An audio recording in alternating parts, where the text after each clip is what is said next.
غالب کے اردو خطوط جنہیں وہ اپنی سرسری تحریریں سمجھتے تھے، انہیں اردو میں مکتوب نویسی اور سادہ نثر نگاری کا معجد بنا دیتی ہیں۔ آئیے اوائل نومبر 1858 میں مرزا حاتم علی مہر کے نام لکھا غالب کا ایک خط آپ کی سماعتوں کی نظر۔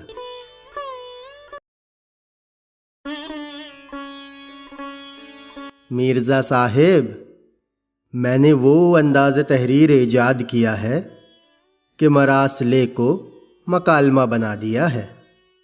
1000 کوس سے بزبان قلم باتیں کیا کرو، ہجر میں وصال کے مزے لیا کرو۔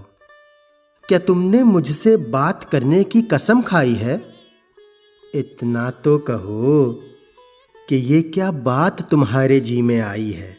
برسوں ہو گئے کہ تمہارا خط نہیں آیا، نہ اپنی خیر و عافیت لکھی، نہ کتابوں کا بیورہ بھجوایا۔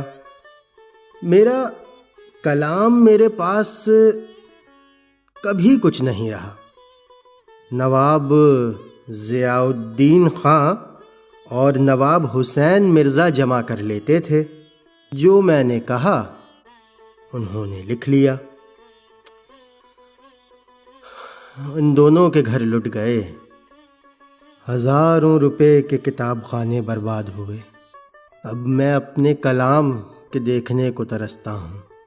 کئی دن ہوئے کہ ایک فقیر کہ وہ خوش آواز بھی ہے اور زمزمہ پرداز بھی ہے، ایک غزل میری کہیں سے لکھوا لایا۔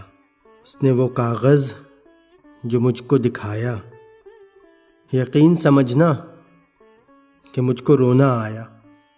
غزل تم کو بھجواتا ہوں اور صلے میں اس کا جواب چاہتا ہوں۔